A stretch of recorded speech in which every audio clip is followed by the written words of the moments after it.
जय राधा माधवा कुंज बिहारी।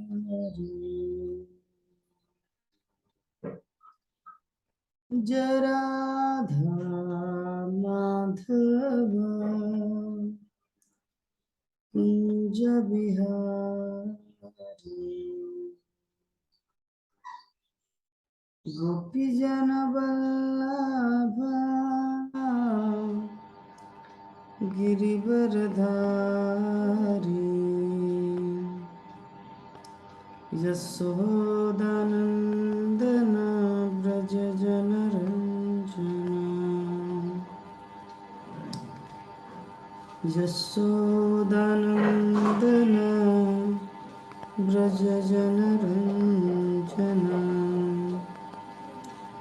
यमुना तीरावनचारी।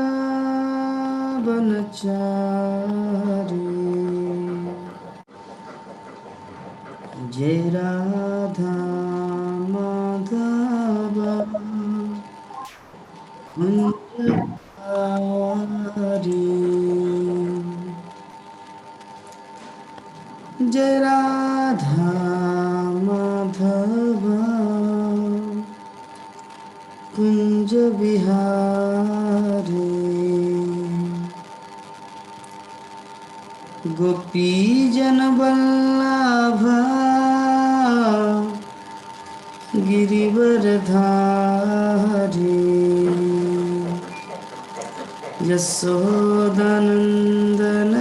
व्रज जनरंजना। यमुना तीरावनचारी।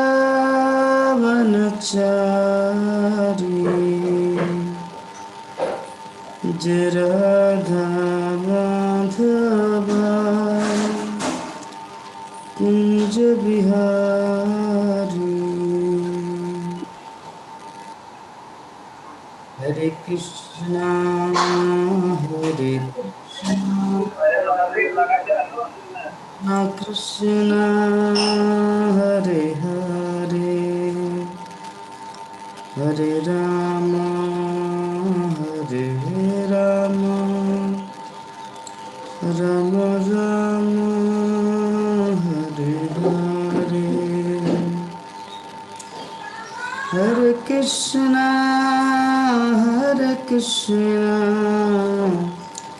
कृष्ण कृष्ण हरे हरे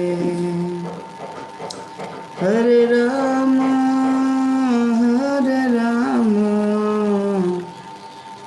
राम राम हरे हरे।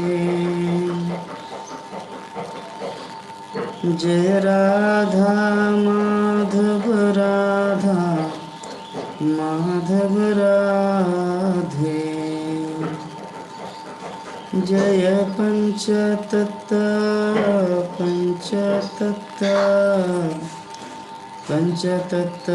जय पंचतत्व। जय गौरनिताय गौरनिताय जय गौरनिताय। जय नृसिंहदेव नृसिंहदेव जय नृसिंहदेव। जय प्रहलाद महाराज जय प्रहलाद महाराज। जय जय प्रभुपाद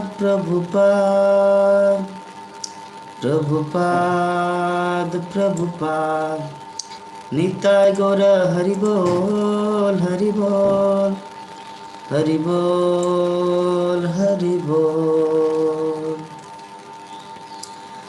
जय हरिनाम संकीर्तन की। जगत गुरु शिल प्रभुपाद की। निताय गौर प्रेमानंदे। ओम अज्ञानतिमिरान्धस्य ज्ञानञ्जनशलाकया चक्षुरुन्मिलितं येन तस्मै श्रीगुरुवे नमः। श्रीचैतन्यमनोभीष्टं स्थापितं येन भूतले स्वयं रूप कदा मह्यं ददाति स्वपदान्तिकं। वन्देऽहं श्रीगुरो श्रीयुतापदकमलं श्रीगुरुं वैष्णवांश्च श्रीरूपं साग्रजातं सहगणो रघुनाथान्वितं तं सजीवं साद्वैतं सावधूतं परिजनसहितं कृष्णचैतन्यदेवं श्रीराधा कृष्णपादान् सहगणा ललिता श्रीविशाखान्वितांश्च नमो विष्णुपादाय कृष्णपृष्ठाय भूतले श्रीमते भक्तिवेदांत स्वामी नामिने। नमस्ते सरस्वती देवे गौरवाणी प्रचारिणे पश्चात् कृष्ण करुणा सिंधु दीपकृष्ण गोपिका कांत राधा कांत नमस्तुते। तप्त कांचन गौरांगी राधे वृंदावनेश्वरी वृषभानुसुते देवी प्रणमामि हरे प्रिये। वाञ्छाकल्पतरुभ्यश्च कृपा सिन्धुभ्येव च पतितानां पावनेभ्यो वैष्णवेभ्यो नमो नमः। जय श्री कृष्ण चैतन्य प्रभु नित्यानंद श्री अद्वैत गदाधर श्रीवासादि गौर भक्तवृंद। हरे Krishna Krishna Hare Krishna, Krishna Krishna Krishna, Hare Hare, हरे Hare Ram, Ram Hare Ram, Ram Ram हरे। Ram Hare ओम नमो भगवते वासुदेवाय। Vaya. Om Namo Bhagavate Vasudevaya. ओम नमो भगवते वासुदेवाय। Om Namo Bhagavate Vasudevaya. ओम नमो भगवते वासुदेवाय। Om Namo Bhagavate Vasudevaya. नारायणं नमस्कृत्य Nayaranam Namaskritta. नरं चैव नरोत्तमं Namchayamam. देवीं सरस्वतीं व्यासं Devim Saraswati Vyasam. ततो जयमुदीरये। Tato Jaya Muchir. नष्टप्रायेषु अभद्रेषु अष्टप्रायेषु भद्रेषु नित्यं भागवतस्य सेवया तं भागवते सेवया भगवती उत्तमश्लोके उत्तमश्लोके भक्तिर्भवति नष्टिके। भक्तिर्भवति नष्टिके। हरे कृष्णा। हरे कृष्णा। श्रीमद् भागवतम प्रथम स्कंद 16 अध्याय श्लोक संख्या 23।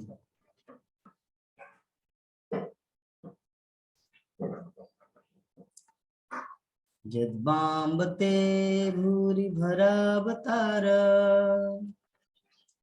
कृतावतारस्य हरिर्धरित्रे अंतर्हितस्य स्मरति विसृष्टा कर्मान् निर्माण विधिविदितानि। जन्माम्बते भूरि भरावतार। पढ़िए प्रभु जी। यदाम्बते भूरि भरावतार कृतावतारस्य हरिर्धरित्री कृतावतारस्य हरिर्धरित्री अंतर्हितस्य स्मृति विशिष्टा अंतर्हितस्य समति विशिष्ट कर्मान निर्वाण विलिम्बितानि कर्मान निर्वण विलंबतानि। अनुवाद और तात्पर्य पढ़िए।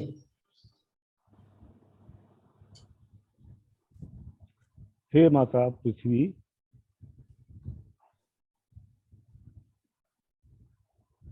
कहाँ चला गया? हे माता पृथ्वी, पूर्ण पुरुषोत्तम भगवान हरि ने तुम्हारे भारी बोझ को उतारने के लिए ही श्री कृष्ण के रूप में स्वयं अवतार लिया। यहाँ के उनके सारे कार्य दिव्य हैं और वे मोक्ष पथ के पक्का करने वाले हैं। अब आप उनकी उपस्थिति से विहीन हो गई हैं। शायद अब आप उन्हीं के कार्यों की सोच रही हैं और उनकी उपस्थिति में दुखी हो रही है। हरे कृष्णा प्रभु जी। तात्पर्य, भगवान के कार्यों में मोक्ष सम्मिलित है, किंतु वे किसी निर्वाण या मोक्ष से प्राप्त होने वाला आनंद से अधिक आनंददायी है। श्री जीव गोस्वामी तथा विश्वनाथ चक्रवर्ती ठाकुर के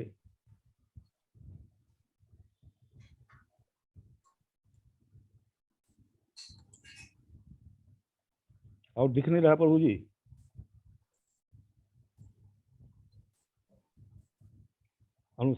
अनुसार यहाँ पर परित सब निर्वाण विलंबितानि का अर्थ है मोक्ष के महत्व को कम करने वाला निर्वाण, अर्थात मुक्ति प्राप्त करने के लिए मनुष्य को कठोर तपस्या करनी होती है। लेकिन भगवान इतने दयालु हैं कि वे पृथ्वी का भार कम करने के लिए अवतरित होते हैं। मनुष्य ऐसे कार्यों को केवल स्मरण करके निर्वाण से प्राप्त होने वाले सुख को लात मारकर भगवान का सानिध्य पाने और वहां उनकी आनंदमयी सेवा में लगे रहने के लिए पहुंच सकता है। जय श्रीला प्रभुपाद की जय। जय। बहुत सुंदर। तो कल के क्लास में कुछ पॉइंट याद है क्या प्रभु जी, बता पाएंगे? मैं देख रहे थे लेकिन समझ में नहीं आया। अच्छा, यूट्यूब हमको मिला ही नहीं। ठीक है, कोई बात नहीं। वो हमारे राकेश प्रभु जी है क्या पीछे जो है? माता जी आपके पीछे राकेश प्रभु जी है क्या? वैसा ही चेहरा दिख रहा है आपका भाई।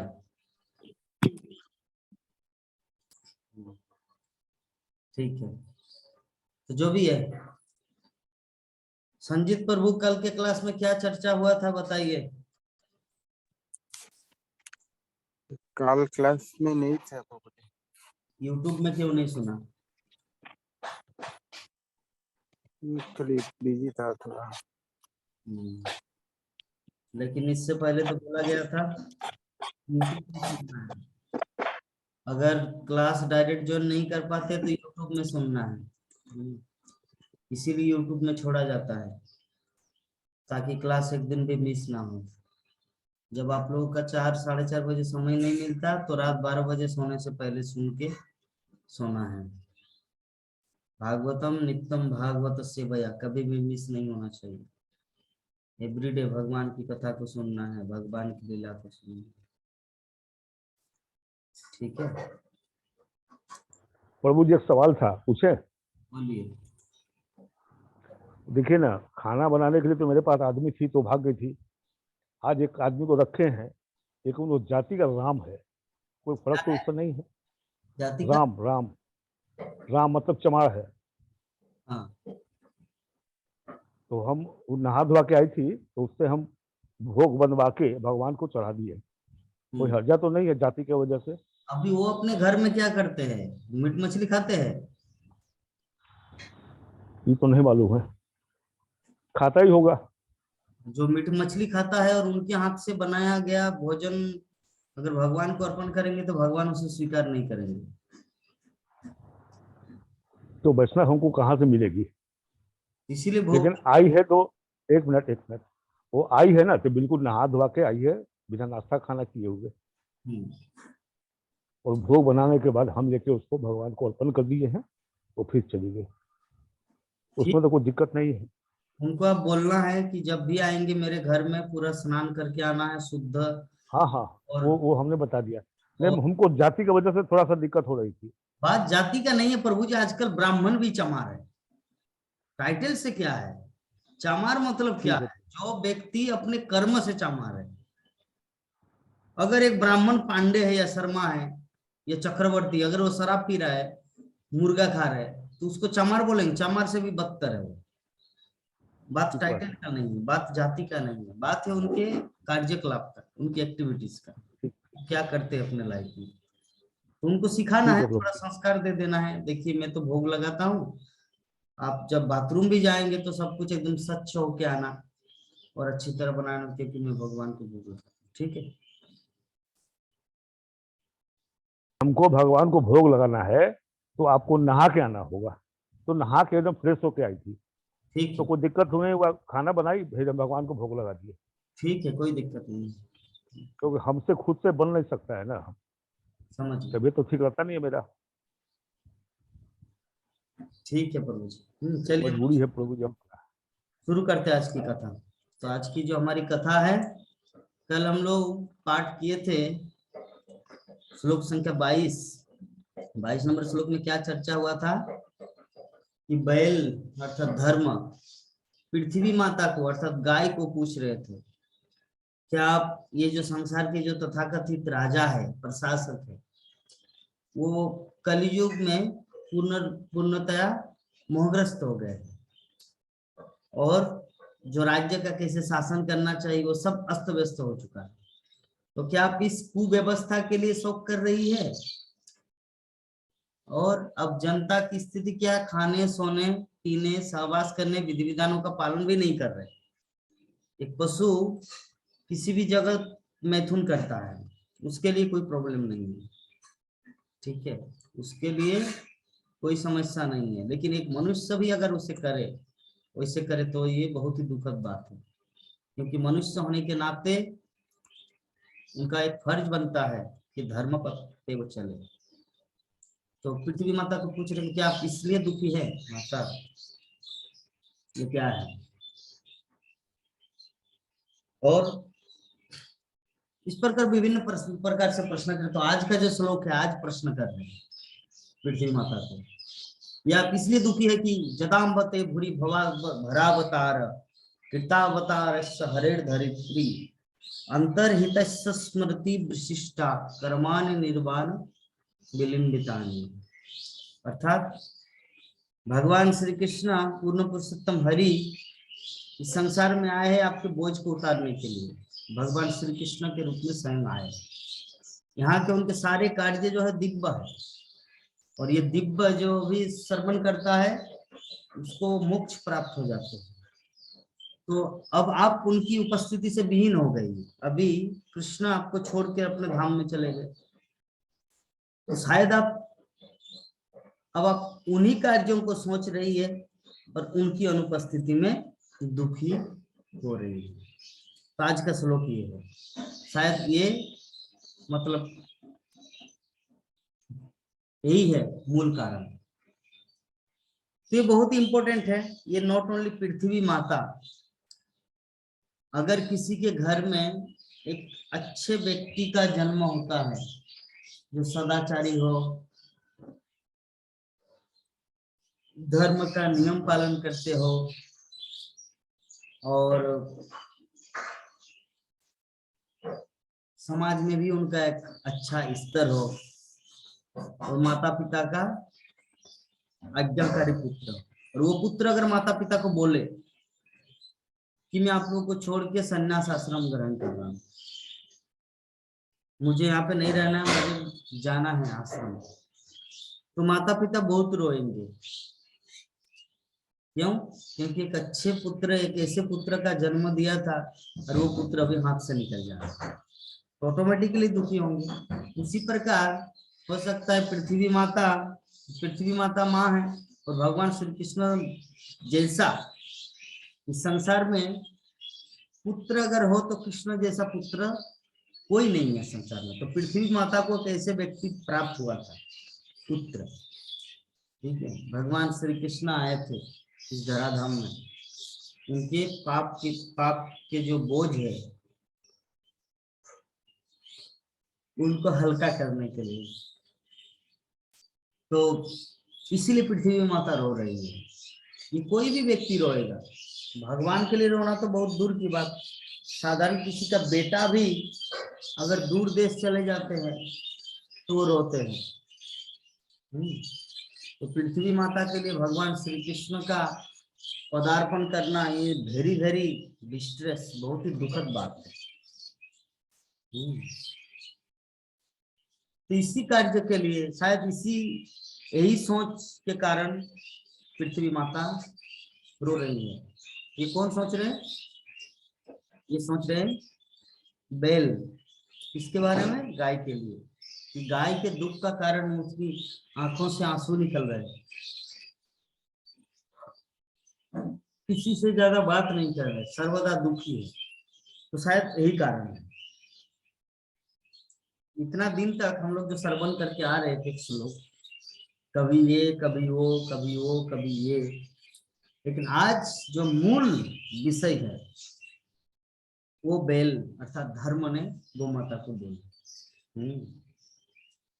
इसलिए प्रभुपाद तात्पर्य में हम लोग को सिखा रहे हैं कि भगवान की जो कार्य है, भगवान की जो लीलाएं हैं, ये दिव्य है और मोक्ष प्रदान करने वाले हैं। अगर कोई भगवान श्री कृष्ण की भक्ति में संलग्न हो गए तो ये जो मोक्ष का एक जो मुक्ति है ना, 5 प्रकार की मुक्ति, सायुज्य, सारूप्य, सालोक्य, साष्टी और सामीप्य, ये 5 प्रकार की मुक्ति होते हैं। भगवान के समीप रहना उसको बोलते हैं सामीप्य मुक्ति। भगवान जैसा रूप प्राप्त करना उसको बोला जाता है सारूप्य मूर्ति। भगवान जैसे ऐश्वर्य प्राप्त करना उसको बोला जाता है साष्टी। और भगवान के शरीर में विलीन हो जाना उसको कहा जाता है सायुज्य। और भगवान के लोक में, भगवान जिस धाम में रहते हैं, जिस लोक में वास करते हैं, उस लोक में रहना उसको कहते हैं सालोक्य। तो 5 प्रकार के मुक्ति होते हैं, उनमें से सबसे घटिया या सबसे मतलब व्यर्थ, यूजलेस जो मुक्ति है वो है सायुज्य मुक्ति, अर्थात भगवान के शरीर में लीन हो जाना। जैसे समुद्र का पानी, एक बोतल पानी अगर समुद्र में डाल दिया जाए तो कोई अस्तित्व नहीं रहता। हाँ, तो ये एक प्रकार का मुक्ति। जो भक्त होते हैं, जो कृष्ण के भक्त होते हैं, कृष्ण भक्त कभी भी ऐसे मुक्ति की कामना नहीं करते। इवन बाकी जो 4 मुक्ति है, सालोक्य, सामीप्य, साष्टी, सारूप्य, वो मुक्ति भी नहीं चाहते। क्यों? क्योंकि ये भी एक वासना है, ये भी एक डिजायर है। अगर कोई व्यक्ति निस्वार्थ प्रेम करते किसी से, तब तो उनसे कुछ उम्मीद भी नहीं रखेंगे। तो अगर कोई व्यक्ति भक्ति करके ये सब की इच्छा करते हैं कि मुझे उससे धाम प्राप्त हो जाए, मुझे उसके लोक में वास मिल जाए, मुझे वो मिल जाए, मुझे, तो इनडायरेक्टली वो शुद्ध भक्ति नहीं कहा जा सकता, क्योंकि उसकी कुछ चाह है। तो अभी कोई मन में प्रश्न कर सकता, प्रभु जी अगर नहीं मांगेंगे भगवान से तो कब तक भिखारी की तरह रहेंगे? क्योंकि हमें भी तो अपने जीवन को चलाना है, और जीवन को चलाने के लिए तो ये सब जरूरी है, तो कैसे नहीं मांगेंगे? देखिए हम लोग अभी मांग रहे क्यों? जैसे एग्जाम्पल के रूप में एक बच्चा होता है, एक युवक व्यक्ति होता है। एक पिता को पता है कि बेटे को, मेरे पुत्र को कैसे संवारना है, कब शर्ट पेन देना है, कब स्कूल में भर्ती कराना है, कब कॉलेज में एडमिशन देना है, कब उनको नौकरी जॉब के लिए ये करना है, वो करना है, एक पिता को पता है। लेकिन जब वो बच्चा छोटा रहता है, छोटा बालक, तो वो पिता के भाव को नहीं समझते। उनको लगता है कि मैं अगर नहीं मांगूंगा तो पिताजी देंगे कैसे, अगर मैं पैसा नहीं मांगूंगा तो चॉकलेट खाने के लिए कैसे पैसा देंगे, इसीलिए मुझे मांगना है। ये बच्चे का मेंटेलिटी है। और बड़े व्यक्ति का क्या मेंटेलिटी है, उनको पता है कि मेरे पिताजी को सब कुछ पता है, इस समय क्या जरूरी है, इसीलिए मुझे उतना प्रयत्न नहीं करना है। अगर वो चाहे तो दे देंगे, अगर नहीं चाहेंगे तो नहीं देंगे, क्योंकि वो तो मंगलमय है। मेरा पिताजी तो सब कुछ मेरे बारे में जानते हैं, क्या चाहिए मुझे, क्या नहीं चाहिए, कब गमछा चाहिए, कब धोती चाहिए, कब पैसा चाहिए, पता है। उनसे नहीं मांगने से भी वो मेरी इच्छा को पूरी करेंगे। जैसे हम लोग नहीं चाहते, न चाहते भी हम लोग को ऑक्सीजन मिला है, भगवान दे रहे ऑक्सीजन। कभी कभी हमारे उमा शंकर प्रभु जी का बहुत प्रॉब्लम हो जाता है, ऑक्सीजन नहीं के कारण पूरा इतना बड़ा मेढक की तरफ चेहरा में लगा देते हैं। तो भगवान हम लोग को अच्छा ऑक्सीजन दिए, इसीलिए हम लोग अच्छी तरह सांस ले पा रहे।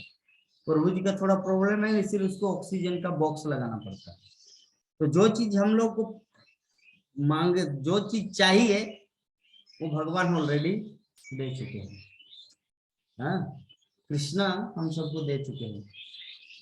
इसीलिए अधीर नहीं होना है जीवन में, प्रत्येक परिस्थिति में कृष्ण से जस्ट प्रेम बनाए रखना है, क्योंकि उनके साथ सबसे बड़ा धन है राधा कृष्ण का प्रेम। सबसे बड़ा धन है कृष्ण के प्रति किया गया प्रेम और समर्पण। बाकी धन दौलत रुपया ये सब तो टिकता नहीं, और इसका कुछ मोल भी नहीं है, मूल्य भी नहीं है। जैसे मान लीजिए आपके पास इंडियन बहुत सारा नोट है, 500, 1000 का, 2000 का, 100 रुपये का, और अब वीजा पासपोर्ट ना करके आप एक जादूगर बन गए, आप उड़ के चले गए अमेरिका, उड़ के।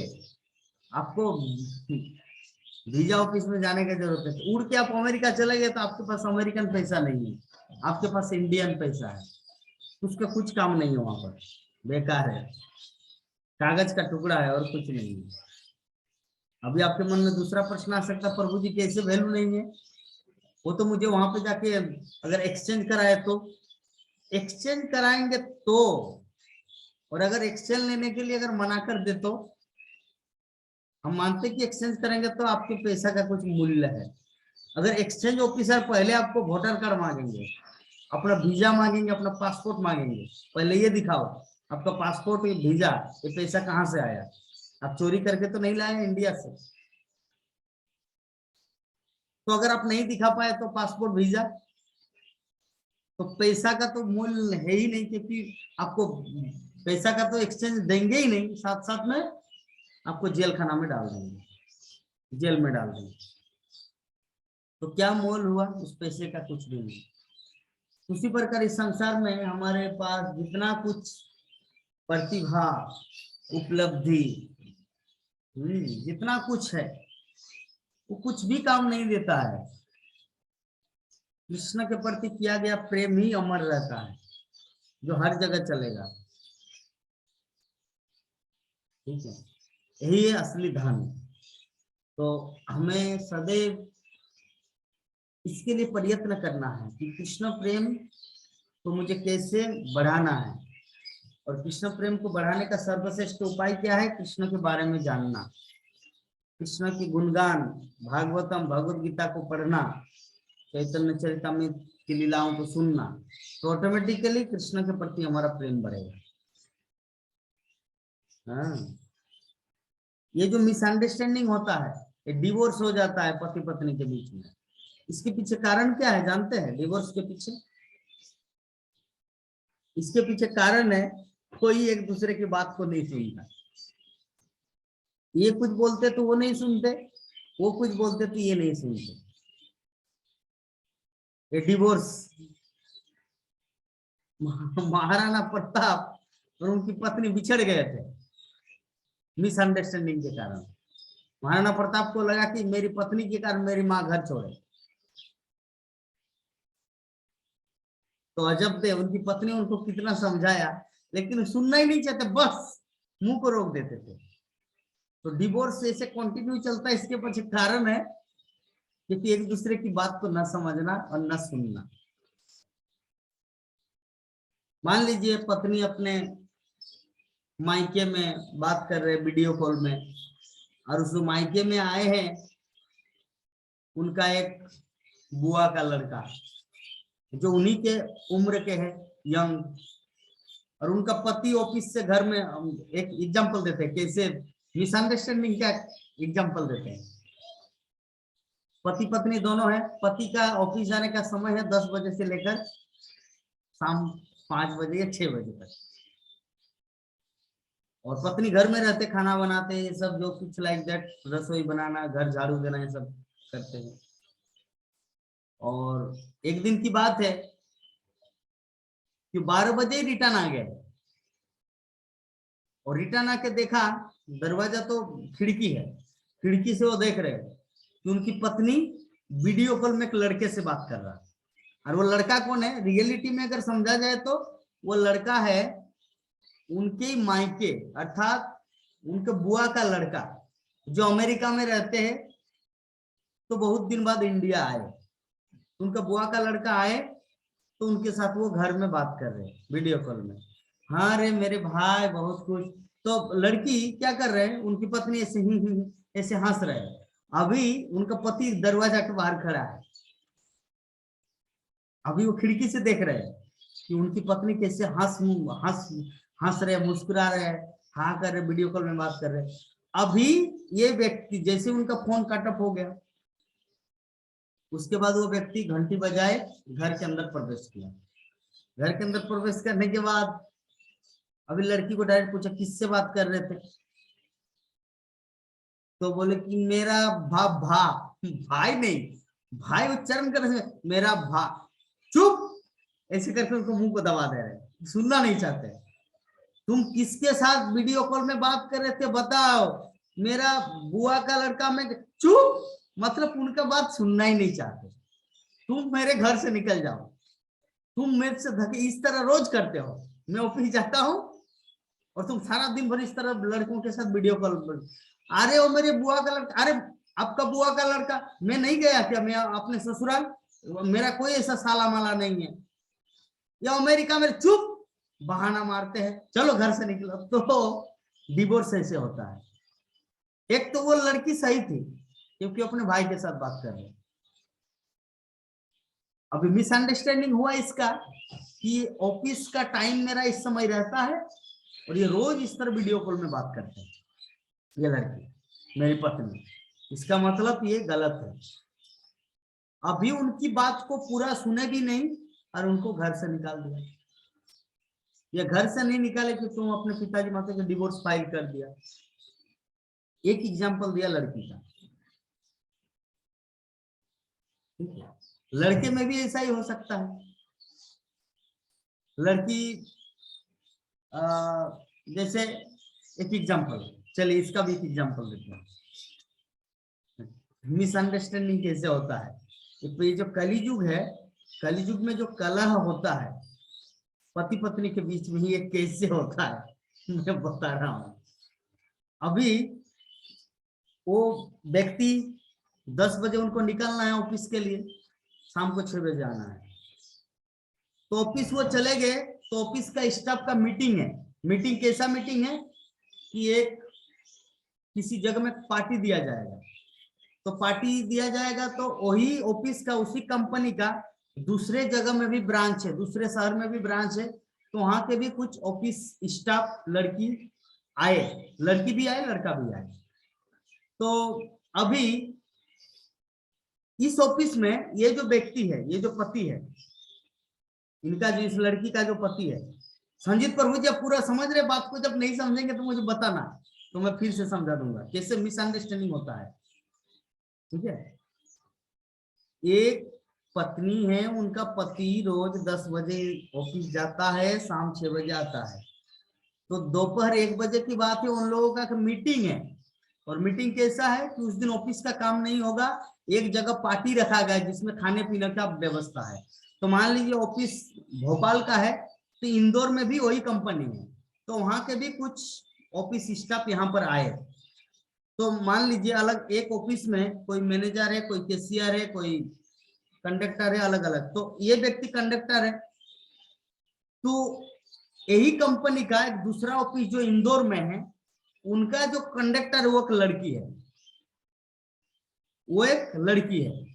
तभी वो लड़की भी यहाँ पर आए हैं पार्टी में, और ये भी गए हैं पार्टी में।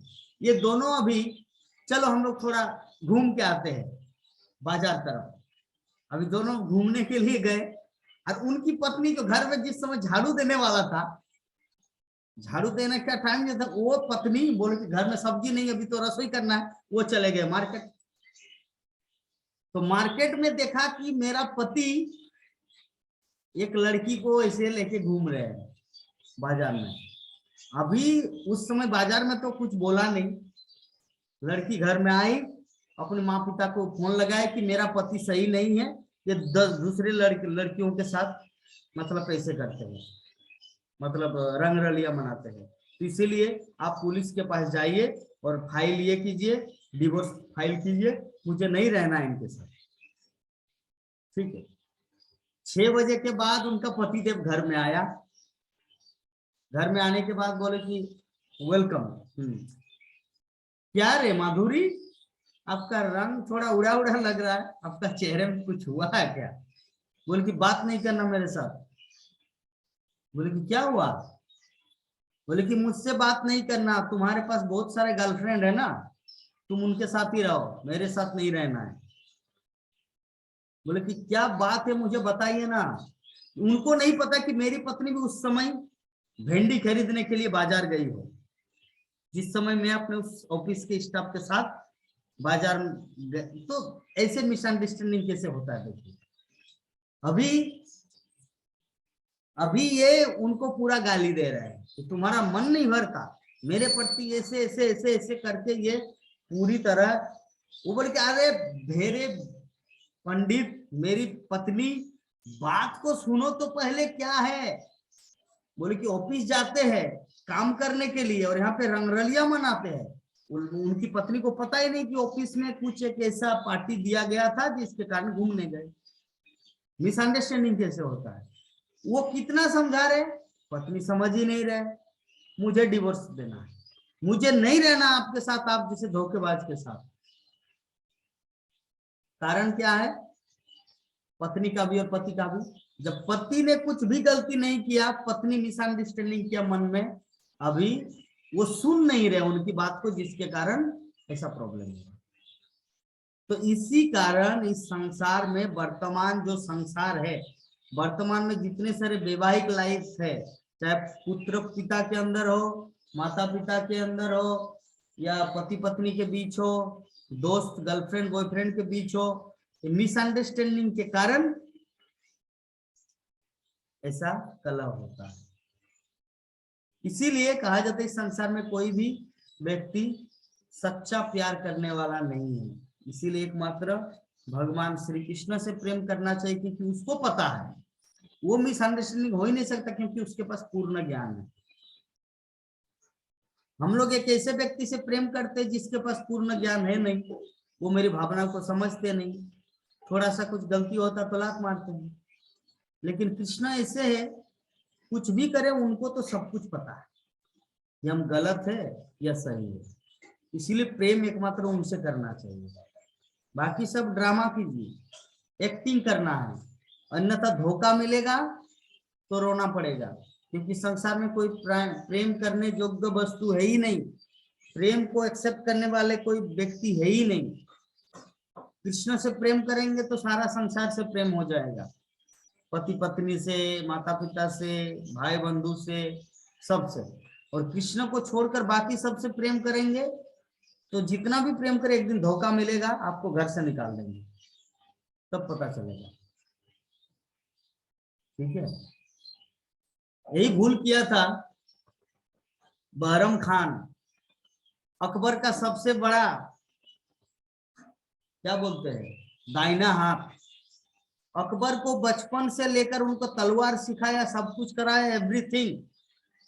उनके पग पर उनको बचाए, उनके जीवन के संकटों से बचाए। अंतिम क्षण में वही अकबर उनको धोखा दे दिया, मार दिया। एक पत्नी के कारण। बहरम खान उनका चाचा लगता है, शादी किया, अपनी माँ को शादी किया अकबर, चाची माँ मतलब माँ, उनको शादी किए और बहरम खान को मार दिए।